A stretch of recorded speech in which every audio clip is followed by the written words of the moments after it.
Because of financial circumstances, coast to coast, states are facing huge and deep budget crunches. One option to get out from underneath all of the trouble, raise taxes on the rich.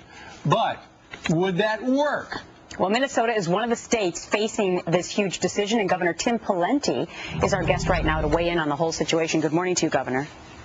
Good morning, Gretchen. Now, we were just talking political talk in the break, and you were telling me that in Minnesota, there's sort of a unique situation where you as governor had more than a line item veto when people within the government there want to raise taxes. You have something called an unallotment. What is that, and are you going to use it?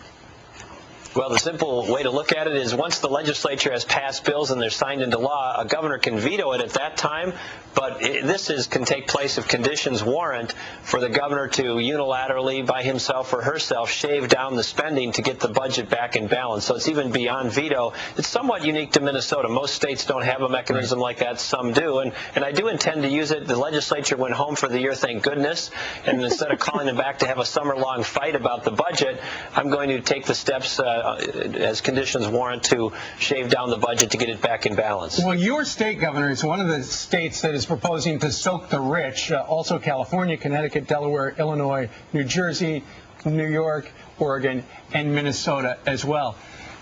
You know, we were talking a couple of days ago about the fact that some researchers have looked at this, and in states that have indeed raised taxes on the wealthiest people, sometimes they leave, ultimately it fails, and the huge tax burden winds up going down and trickling down to the middle class, and they wind up getting soaked.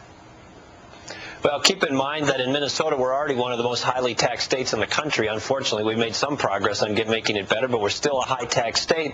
And when you put taxes up on the high-income tax bracket in Minnesota, it kicks in right now at about $65,000, $70,000 for an individual. And so if you increase that bracket, that's not exactly taxing, millionaires. Then beyond that, most small businesses pay their taxes on their individual returns because of the way that they're organized. So when you raise income taxes, you're also raising taxes on all small business.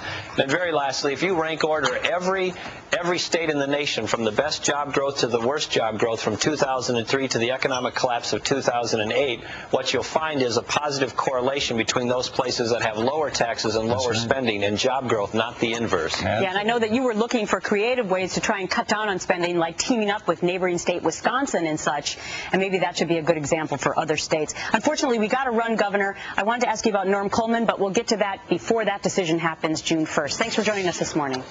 Okay, thank you. All right. Straight ahead.